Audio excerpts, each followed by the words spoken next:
नमस्कार, स्वागत आहे तुमचे आपल्या सीएम मराठी न्यूज चॅनलवर। आज पुन्हा एकदा एक नवीन माहिती घेऊन तुमच्यासाठी सज्ज झालो आहोत। नागपुरातील लव्ह स्टोरीने उडाली खळबळ। 3 मुलांच्या आईचे 16 वर्षीय प्रियकरासह पलायन। ही घटना नेमकं कुठे आणि कशी घडली आहे हे सविस्तररित्या जाणून घ्यायचंच आहे।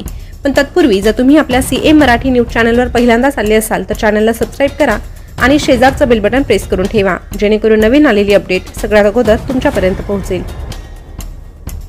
एखाद्या चित्रपटाला शोभावी अशी घटना नागपुरात घडली आहे। 38 वर्षीय विवाहिता व 3 मुलांच्या आईने चक्क 16 वर्षीय प्रियकरासोबत पलायन केले आहे। 2 महिन्यानंतर दोघांचाही मध्य प्रदेशातील बालाघाट येथे शोध लागला। त्यांनी तेथे संसारच थाटला होता। या घटनेमुळे पोलीस देखील अचंबित झाले आहे। संबंधित महिलेची 16 वर्षीय मुलाशी काही काळा अगोदर ताजबाग येथे ओळख झाली होती। महिलेने त्याचा मोबाईल क्रमांक घेतला व ती त्याच्याशी फोनवर बोलू लागली। तिच्या पतीला दारूचे व्यसन असल्याने ती कंटाळली होती, त्यामुळे तिने मुलावरचं प्रेम मुलासमोर व्यक्त केलं आणि त्या मुलावर प्रेमाचे जाळे फेकले। तिने अनेकदा कुणीही घरी नसताना त्याला बोलवले होते।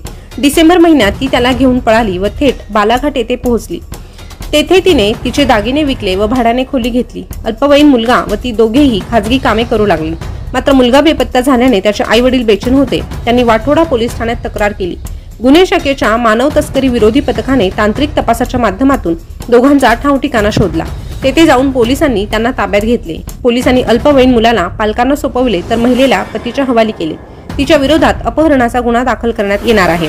सगळ्यांनाच अचंबित करून टाकणारी ही घटना तुम्ही ऐकल्यानंतर तुम्हाला काय वाटतं हे कमेंटद्वारे नक्की कळवा। अशाच नवीन ताज्या घडामोडी पाहण्यासाठी आपल्या सीएम मराठी न्यूज चॅनलला सबस्क्राइब देखील आवर्जून करा। पुन्हा भेटूया, तोपर्यंत सतर्क रहा आणि काळजी घ्या। धन्यवाद।